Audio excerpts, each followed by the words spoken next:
Hey guys, how's it going? Hope you're doing well. My name is Crown, and today I'm going to read you some very interesting stories that I hope that you're gonna love. And now, without further ado, let's go! I-21 female was born with a malformation of my inner ear. On top of making my right ear stick out like an elephant's, it also causes me to have balancing issues. To prevent me from toppling over, I use a cane for support and balance. Yesterday, I was taking a train back to my university city. I always get the closest seats to the door since if the train starts and I'm standing, the chances of me losing my balance and falling over are very high. Unfortunately, speaking from experience, these seats usually have an indication of priority for people with moving impairments, and this train was no different. I got on and sat down with my headphones in. Not a minute goes by when I'm startled by a tap on my shoulder. I pulled up my headphones out and looked up to see an older-looking man. The first thing he said was, "You need to move," whilst pointing to the priority seating sign. I was flustered and was only able to stutter, "But I do," before he went away mumbling about not having time for this. I thought that would be the end of it, but I was wrong. A minute later, the man came back with a train attendant. He just pointed at me going, "Tell her to give me the seat. I have priority." And some other ramblings I don't remember. The attendant wasn't mean or anything, she just said, "Ma'am, this is priority seating. Would you please give your seat to this gentleman?" I wasn't even trying to do a cue malicious compliance moment. I'm just terrified of confrontation. I would rather risk wobbling away to another seat, even though the train was already moving. I have one of those metallic folding canes, so I unfolded it and leaned on it to get up. Before I can leave, the attendant just starts waving to me to sit back down. "Oh, no, it's okay, ma'am. Just stay in your seat." The old man didn't say anything. He just looked annoyed like he didn't understand why he couldn't have my seat. The attendant led him away to find you another seat while the guy grumbled something. Just sat there and enjoyed my faceplant-free train ride while drawing and listening to music. Never saw the old man again, but the attendant smiled at me whenever she passed by. Some background. My husband is pretty handy. Prior to COVID, he had done several flip houses as a fun-side gig. It's what he loves to do. And he became very familiar with a ton of city codes. During COVID, it seems everyone was suddenly buying houses to flip out of boredom, and prices skyrocketed. So he put that on hold. So then he started doing household repairs and upgrades, building fences and so on, around the neighborhood as well. To get a better understanding of the neighborhood HOA bylaws and whatnot, he joined the HOA Architectural Committee. Through that, he learned all there was to know about what was allowed and what was not, how the process worked, how to work around things, and so on. Long story short, my husband was very knowledgeable in what to do and not do, and various processes with the neighborhood and the city. Our next door neighbor decided they were going to start landscaping their backyard, and they, I guess, planned to make theirs as similar to our backyard as possible. Problem was, despite being next door neighbors, our land was quite different. For one thing, behind our house was a bunch of brush and pine trees maybe 3 to 4 feet from the lake that's at the back of our house. We didn't have to do a whole lot to clear the area, but the brush on their property was about 1/3 of their yard. I'd say 10 feet from the water. Also, the way the houses on our street are, the land naturally made like a valley, where the house to our right is at the top. We're in the middle and the next two houses are at the bottom before it very quickly rises again. First thing the neighbors did was cut down all the trees in their backyard. They were not small trees either, but 4-story tall trees or more. Husband and neighbor were talking about the backyard plans when my husband casually mentioned he was surprised the city gave him permission to cut down so many trees. In our city, you had to have an arborist give permission to cut down any trees that were X feet tall. Neighbor first said it wasn't the city's business what he did with his backyard, then told my husband to mind his own business. Okay, fair enough. Then they started putting up the retaining wall to bring it up to level with our property, which would have been about 7 to 8 feet tall. Basically, they were just stacking a bunch of cinder blocks. My husband uneasily asked if their landscapers had ever done a retaining wall like that, and if the city approved it. The city says that if a retaining wall is over 5 feet tall, you need a structural engineer to come out. Neighbor said again it wasn't any of the city's business what he did to his yard, and for my husband to mind his own business. While they are filling up the backyard to bring their level to ours, the landscapers are dumping all the dirt, gravel, and sand in the street, blocking a little over half the road.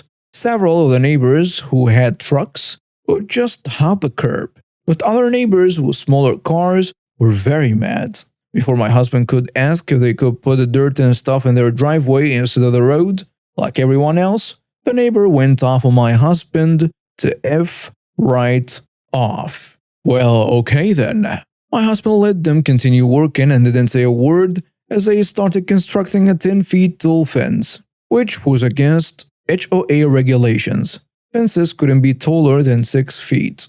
Between them starting construction 6 days a week before 7 a.m. and then blocking the roads, I guess someone had had enough. Next thing I know, city officials are out there putting a big sign in the yard saying all construction was to be halted until further notice. It wasn't us, but my husband found out through the architectural committee that someone had complained about the noise and the road blockage to the HOA, who came out to investigate, saw everything they had done, and then reported them to the city. They got a hefty fine for every tree stump the city official found.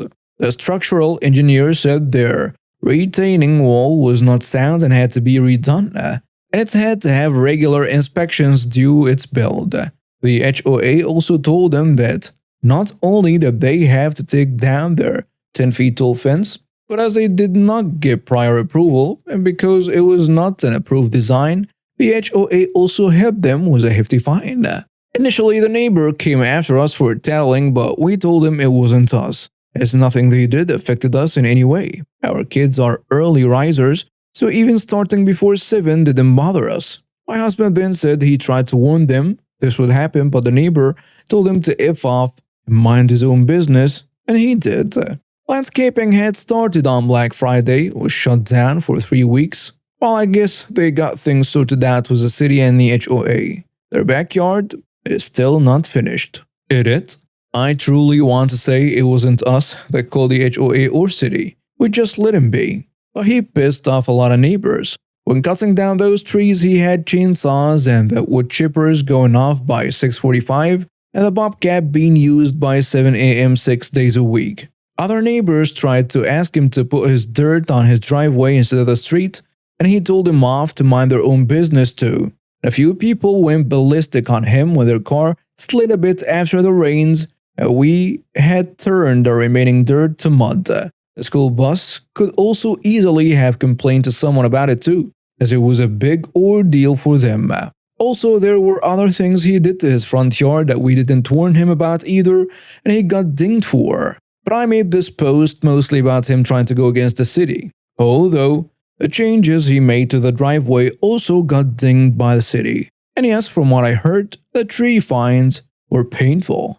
It too? No, really, it wasn't us. Although not going to lie, we almost ratted them out when they took out the beautiful oak tree in their front yard, put up a 20 feet flagpole, and put up a Chicago Bears flag. My husband can't stand that team, but we still kept quiet.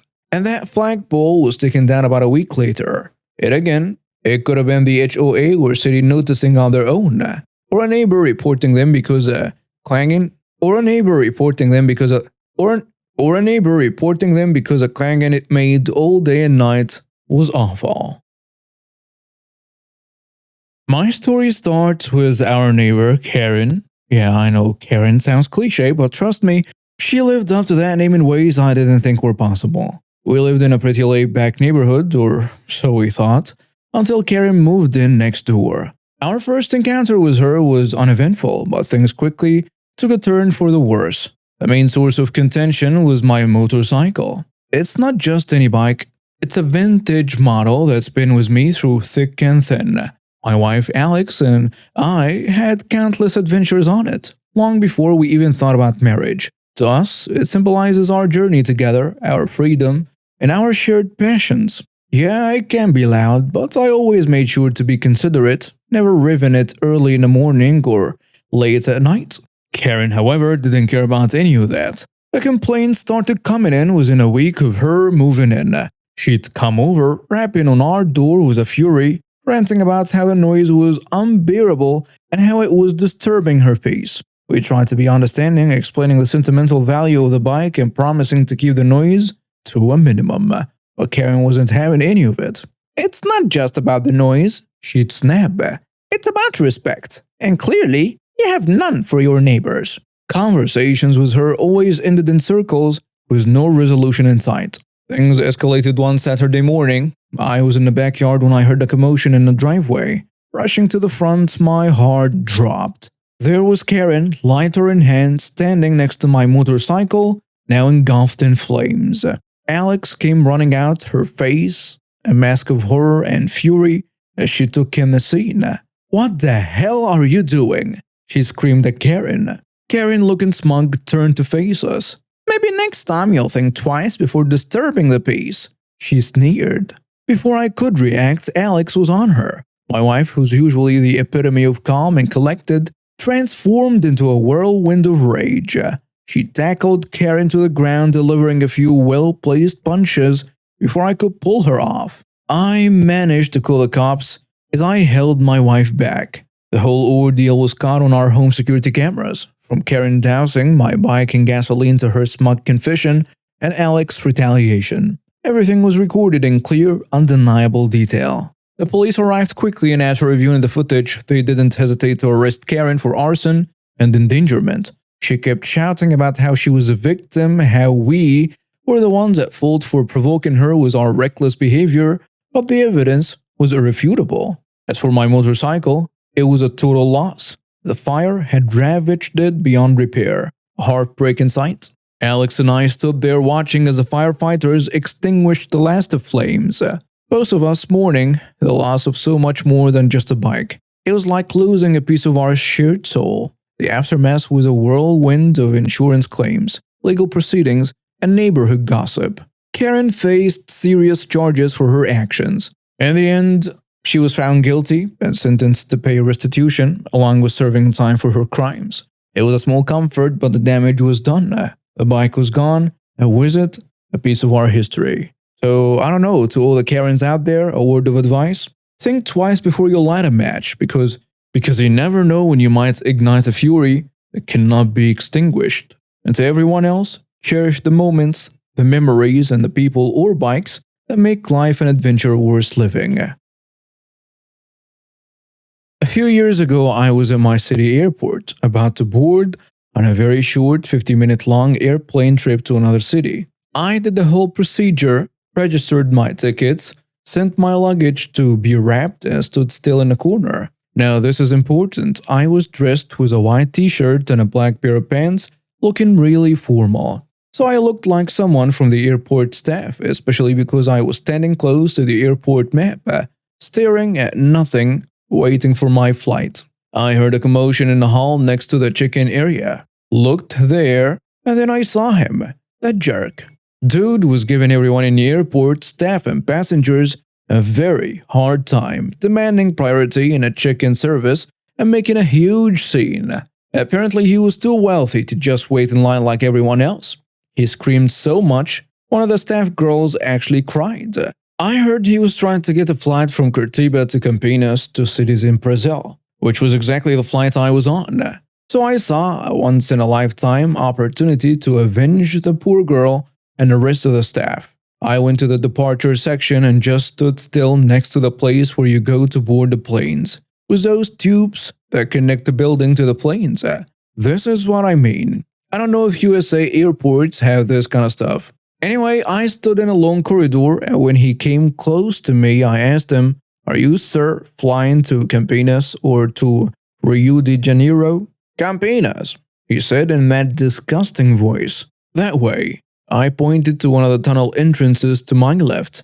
If he made it past this point in the building, it meant that somebody already checked his ID and ticket, so nobody would question him when he got into the plane I pointed to, which means that he was not going to Campinas. Actually, God knows where he might have ended up if he didn't realize he was in the wrong plane. I have been watching eBay for a particular drum set I wanted. I've been watching for over a year when a set finally popped up. It wasn't exactly 100% what I wanted, but for the price $2,000 for a drum set that would cost me over $4,000 new, I could overlook it. So I buy the set, and I communicate with the owner. He asks me if I could pay a little more for shipping, and I agree. There are 6 drums total, and they are very heavy. I ended up paying $2,400 total for this drum set. I had them shipped to my employer, and they finally arrive in 2 large boxes. Those boxes have visible external damage. I'm a little freaked out at this point, so I load them into my truck, take them home, and take loads of pictures as I open each box and inspect each drum. The rack toms and floor toms are fine, as they were nested inside the bass drums. It's a double bass drum set. Both bass drums are damaged. They each have a gouged of wood missing from the bearing edge, the ridge that the drum head sits on. One drum has damage on a resident side, the side of the drum the crowd sees. The other has damage on the batter side, the side of the bass drum Biddle hits. So I contacted the seller and told him what happened. The shipment was insured with UPS, so he started the claim. For the first couple of weeks, he kept me updated. Then one day, while I was at work, a UPS worker came by to pick up the bass drums in order for the insurance company to get them and assess the damage. I didn't know he was coming by, so I didn't have them. He said he'd come back by tomorrow. I contacted the seller, nothing. UPS comes by the next day, and I told him I can't get in touch with the seller, and I'm not letting go of the drums yet. I keep trying to get in touch with the seller, and I don't receive any communication. I call UPS, but nothing. I call the shipping insurance company only to be told that they can't tell me, the buyer, any information about the claim or any sort of settlement. I couldn't believe it. I bought the drums. The seller got paid, and I'm out 2 drums that I can't use. How is it that I can't get any information? It had been weeks since I'd spoken to the seller, but my luck changed one day. I called the shipping insurance company again, just trying to get a little bit of information. The person I spoke to was very compassionate and seemed to understand my frustration. She finally revealed that the insurance claim on a drum damage had been paid 2 or 3 weeks before, in the form of 2 checks. 2 drums in 2 different boxes, 1 check each per tracking number. This is important later. The claim paid $3,000, $1,500 per check. She told me the checks were sent to the UPS shipper in the seller's city/state. I thanked this woman profusely. At this point, I Google information for the UPS shipper and I call him. He too was very nice, realized quickly that the seller was trying to rip me off, and was more than happy to give me information. He remembered shipping the drum set. He remembered the seller coming back to make the claim. He remembered that 2 checks were sent, along with the amount of each. And he remembered the day the seller came to pick him up.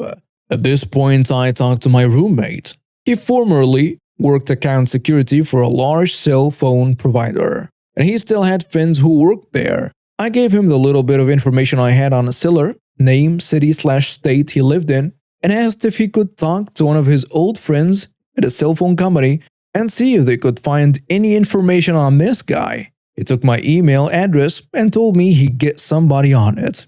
30 minutes later, I had the seller's full name, the seller's DOP, the seller's SSAN, the seller's home address, the seller's car make/model and plate number. All of the above information for the seller's girlfriend. It was a joint ePay account and they lived together. All of the above information for the seller's sister and mother, both of whom lived in another state. I also found out that the seller was an active duty US Army officer. This is very important later. I looked at small claims court information for the state seller was in, but the max award was only $2,500. I wouldn't be able to recover every dollar. I was a little disappointed until I realized 2 different drums, 2 different boxes, 2 separate tracking numbers, 2 separate insurance claims, and 2 separate claim checks equals 2 small court cases for a total of $5,000 max reward. With some Googling, I was able to find out the army base and unit the seller was assigned to. I found contact phone numbers and email addresses, including his army email address. It turned out he was in a particular management position, so his contact information was listed. At this point, I checked the price of flights from my town to his. They were super cheap. I bought a ticket and travel insurance. At this point, I put together my email to his military email address, and it included all of his info I had, all of his girlfriend's info I had, all of his mother's and sister's info I had, an attached photo of my plane ticket to his town, a few choice photos of the drum damage. I told him I knew the insurance claim had been processed. I knew the checks were sent to the UPS shipper he used, and I knew he picked the checks up weeks before and had not contacted me. I told him that I either wanted the full $3,000 of the claim payoff sent to me, which frankly is more than fair, after all I'm the one with the damaged drums, or I would sue him in his state small claims court, filing 2 claims, 1 claim per drum/box/tracking number, plus I would sue to recover the cost of 2 plane tickets, 2 hotel reservations, and 2 car rentals. 1 set to go to his city/state to file, and 1 set to appear in court for the trial. I told him that there was a reason I sent this information to his military address, and that was to create a paper trail with his military address. I explained to him that I was prior military. I also explained that the military looks poorly upon financial problems and lawsuits, even small claims lawsuits, which involve their members, especially officers. Receiving information about the poor character of one of their members, plus having that member involved in something like a lawsuit, could negatively affect their next promotion, their duty station, and it could possibly be career-ending. I told him I didn't need to get an email from him. I didn't need to hear from him. All I needed was a $3,000 insurance claim sent to me via money order. My email was sent on Friday. If I didn't receive the money by next Friday, I'd be leaving for his city/state that following Monday to file 2 small court claims. The state would serve him notice. The following Thursday, I received multiple money orders from him in the amount of $3,000. I then canceled my plane ticket and recovered that cost, minus a few bucks of travel insurance. So here I am, reimbursed $3,000 in damage to a drum set I paid $2,400 for. I am $600 ahead, but with 2 damaged drums. It just so happened that when this situation happened 8 to 10 years ago, I lived in an area that had a few custom drum shops. A few guys even built their own drum shells. I found a guy that did drum shell repairs, so I took my bass drums, which UPS never made another appearance for, took off all the hardware and took them to his guy's shop. He looked at the damage, and he said he could fix it. Since the damage occurred on opposite sides of each drum, resonant on one, better on the other, he'd have to cut down all 4 sides so the drums would match. I said okay, and left the drums with him. About a week later, he called me to tell me the shells were done, and he did a beautiful job. You couldn't tell there was any previous damage. When I asked him what I owed him, he said, it was fun to fix these. Plus, you pulled all the hardware off before you brought them to me. Most people don't do that, but it made my job a lot easier. How about $100? Drum shops usually charge $150 to recut one side, and he cut down 4 for $100. I profusely thanked him, happily paid $100, took the shells home, reinstalled the hardware and heads, and finally got to play my new drums after 2+ months of having them, and I was still $5 ahead. Looking at the timeline, it probably took me more like 4 months to square this away. Also, the full price of the drum set was more like $6,000. Yes, $6,000 for 6 drums. That's why I was so excited to find this set on eBay for $2,000. I've read some few stories from this page, so I figured I'd add my own story that I've been holding on for a while. Some important backstory about me. I used to work at a deli place called Port of Subs about a year ago. I know that it sounds like an off-brand Subway and people get the tiny deli confused with a bigger name, a whole lot too. Now the Port of Subs that I worked at shared a building with a Golden Gate gas station, just on the town's busiest highway. Not to sound dignified, but when I worked there, I held a record of being the most loyal and friendliest employee the deli ever hired, according to my manager. Regular customers liked me too, all thanks to my strange ability in deciphering foreign languages. And I know the alphabet in sign language. One skill came in very handy when a deaf lady with a service dog entered the store. It was about 6 a.m., an hour after the deli just opened. It was just me and a co-worker for the next 3 hours, and he was on a vape break outside while I was helping the lady. Signs spelling out every available item made the order take a little longer than usual, but it didn't bother either of us. That ended when another woman came in.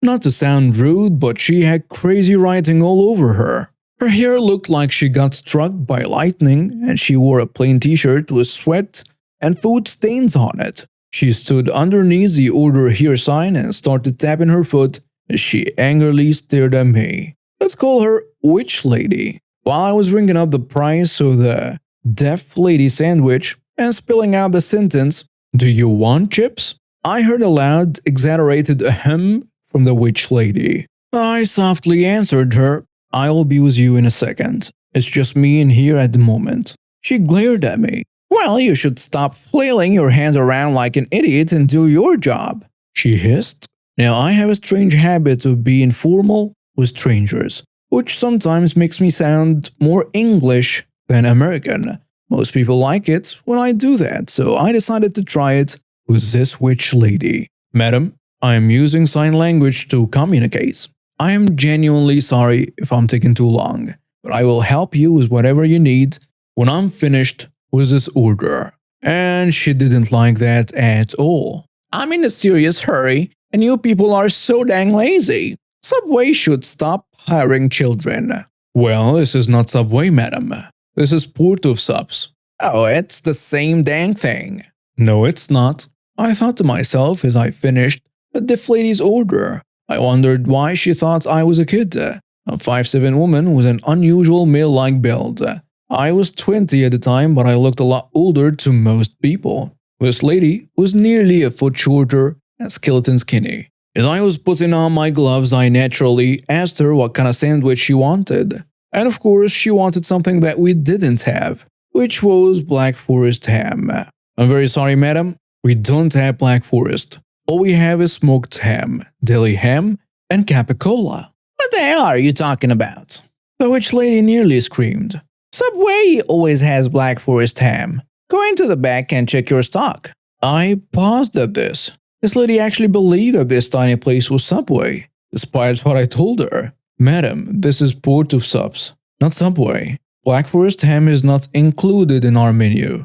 I tried to explain this further, but I got interrupted rudely. "Don't you lie to me, you tea drinker. Where is your manager? I demand to speak with them."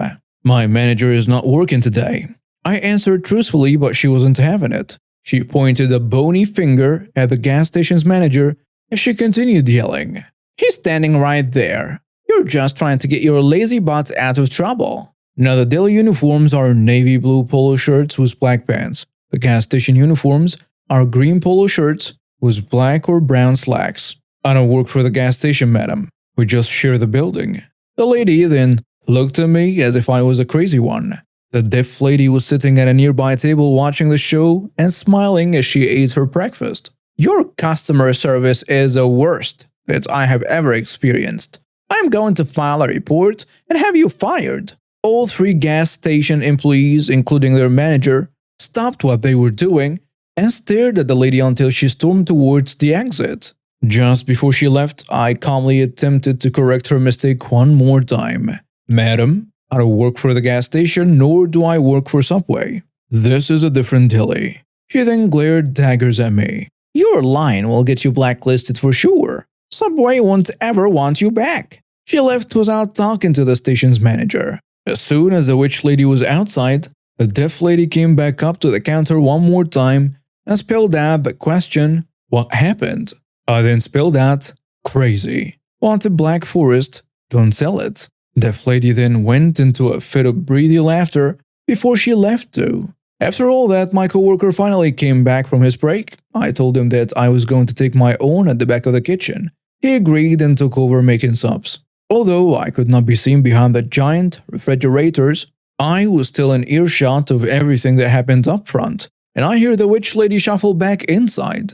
And the following conversation she had with my coworker was both astonishing and agitating. "Oh good, now that means the English lady is gone, I'd like my Black Forest sandwich now, and make it quickly." "First of all, miss, this ain't Subway. We don't sell Black Forest ham. And second, what English lady? My morning partner is unfortunately better at slicing meat and cheese than communicating with customers." I was expecting another outburst from the witch lady, but I instead heard confusion. "What? Wait, what town am I in?"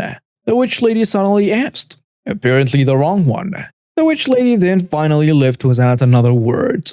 A few days later, I read the local newspaper talking about a frail lady who got arrested for arguing with highway patrol about a speeding ticket.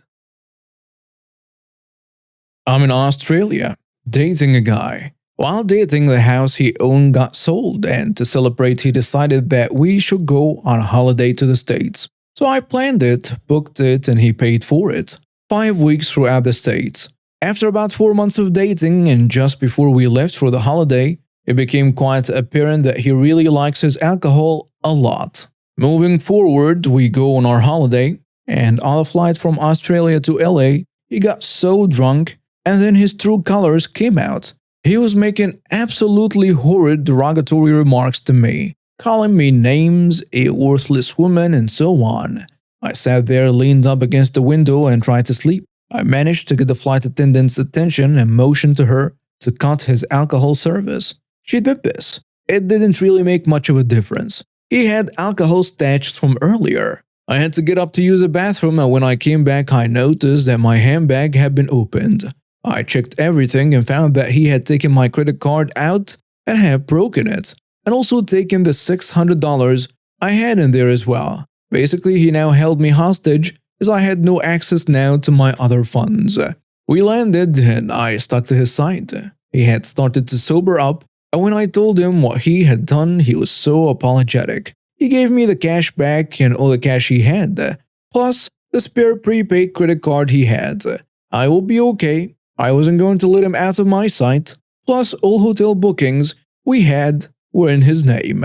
I really didn't have a choice. We had our holiday. Seattle, San Francisco, Vegas, where he got really drunk again and I ended up sleeping in the bathroom on the floor. Anaheim, New York, and Nova Scotia. I put up with stuff that I would not normally put up with, but I was not going to let crap get on top of me while I was in a foreign country. I'm strong, but I also know when I've had enough. On our last night in New York City, he got so ridiculously drunk that he couldn't even stand up. We are both smokers, so rather than have him yelling at the top of his voice at me in a unit, I took him downstairs to the smoking area to try and get me and him into the public eye. I actually felt safer doing that. It was while we were sitting there and I didn't want to look him in the eye at all as to not provoke him. He said something to me that just made me know that in that instant, this jerk was not going to be in my life. I already knew, but this was the final straw.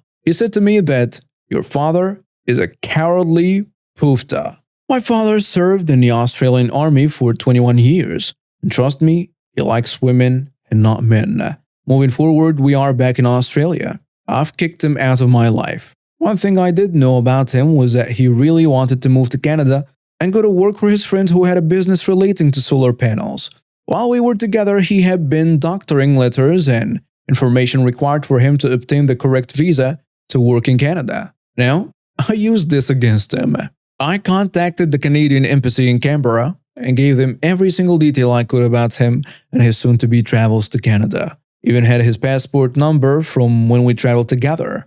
They were very receptive of the information, including the email account he used to send the documents to his friend in Canada. and a password to the email account too. Also, flight numbers and dates. He was screwed. I found out that when he got to Canada, presented everything that he needed and so on, he was taken into a room and spoken to. I do know that about 8 hours later or so, he was on another plane heading back to Australia. Don't screw with me. Don't treat me like crap, and especially don't say horrible things about my father who served this country. Enjoy your very expensive visit to the Canadian airport. So, I'm a cancer researcher and a guest professor at a university school of medicine, teaching my specialty, imaging. Besides the usual acquisitions of medical images using MRI, CT, and so on, imaging has a lot to do with image processing.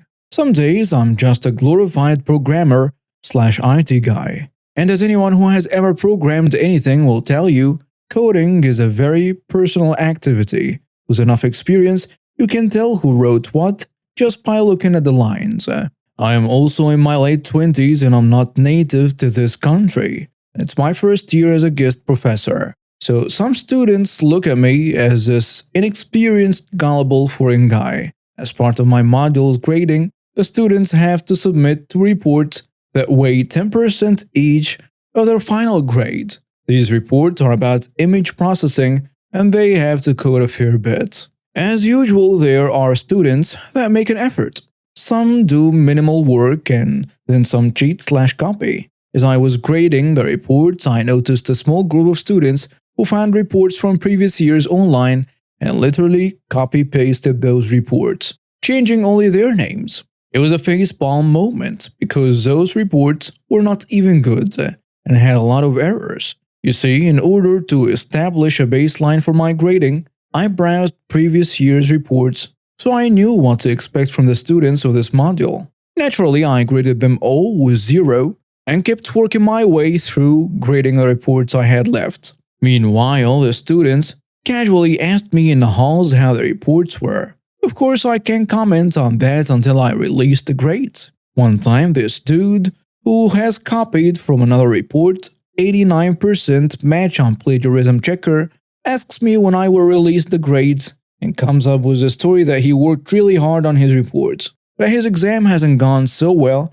and he is hoping that the grades on his reports are enough to get a pass. I mean, submitting another person's work as your own is very wrong, but it was an online submission and impersonal. Right now, he was just lying through his teeth into my face. I could feel my blood boiling, but I didn't lose my composure and decided to come up with a plan. I knew that my exam was the last exam of the semester and that after that, the students usually go home or family vacations while they wait for their grades to be posted online. So I graded the exams and input their grades into my Excel with the report grades. 4 students had 0 due to cheating on their reports. If I graded their reports with 50% of the max grade, they would barely fail the module, but they would fail nonetheless. So it was on. In order to be fair, I bumped everyone else's grades. A bunch of people with miserable reports ended up barely passing because of my grade pump. But even though the reports were bad, it was their own work and not copied from anywhere. You see, students are entitled to make an appointment to review their grades after publishing and before the grades are locked for the year. Basically, they sit with me, we go through their exam and reports, and their goal is to convince me to give them extra points and hope that they pass the module. I knew that cheaters would come after all. They think they fooled me once already and they still have half the report's points to bargain for. So, I just waited for their emails. Lo and behold, they write to me the same day the grades go online, saying how hard they have worked on their report and that they don't understand how they only got 50% and that they wanted an appointment. I was ecstatic. Let's review your grades. Do you remember that my exam was the last one? Well, they were already on vacation, some very far away, and begged me for an online appointment. No can do. University policy. Moreover, you have 3 days to show for your appointment. Otherwise, the grades are locked. Also, university policy. So here they come, cutting their vacations short and catching planes. Some spent hours in buses and trains to make it on time. I know what many of you are thinking. They come, I show them the plagiarism checker results, and reveal that I know that this is not their work and send them on their way. Well, I considered it, but I had something better in mind.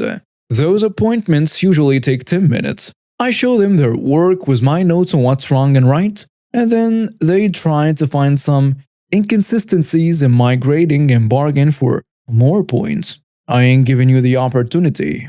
Mwahaha. So one by one, they sit with me individually, and I go through their exam and reports. Remember that they copied the reports and copy bad ones with a lot of errors. I ask questions, lots of them. Why did you do this? What's your reasoning for this? And they don't know. It's not their work. They mumble random stuff because they don't know what to answer. Point by point, mistake by mistake, I explain what is wrong, how it should be done, lecturing the same material that they had already been lectured on during class, and I make it long, I make it boring, and I make it painful. I spent hours with each one of them throughout those 3 days. They always came with the same, I worked so hard on this, and a little smirk on their face because they thought that it should be really easy to fool me. The gullible foreign again. As the hours go by and I'm walking through the errors one by one, I could see their expression change. Little by little, their hopes of passing being slowly crushed. And when they realized that I knew they cheated, I wasn't going to give up any extra points. At this point, they tried to cut short their appointment and leave. I wouldn't let them. We need to finish the review of your grades. It's university policy. And I just kept going, extending their misery for 1 more hour or 2. It was legal torture, plain and simple. It was glorious. At the end, every single one of them left with a crushed soul look in their eyes and a fail in my class. They knew that I caught them, that I baited them, and they fell for it.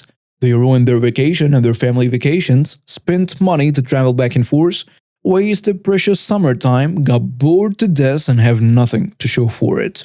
And next year they will have to repeat the module with me. I hope you enjoy your summer. See you next year. Edit. This was EU, not the US. I took the matter to my boss, who is their course director, and he told me not to report them because the university wants to avoid any kind of legal action at any cost. I couldn't even accuse them of cheating. Just some things I think I should have said. Oh, and loving the hate in some comments, by the way. Some are just name-calling, but others are very classy. Although there are a few that are way too long to read, so I'm sorry for that. Edit 2. Also, for those worried about my bum the grade thing, I made a judgment call to bump some grades of some students who had a good exam and the report grade was pulling them down. They clearly knew the topics and studied. The report was just not very good. So I decided that if it wasn't for the report, they would pass, to pump it up a bit to allow them to pass. Most of them went from failing at 49% to passing at 50% on their overall final grade.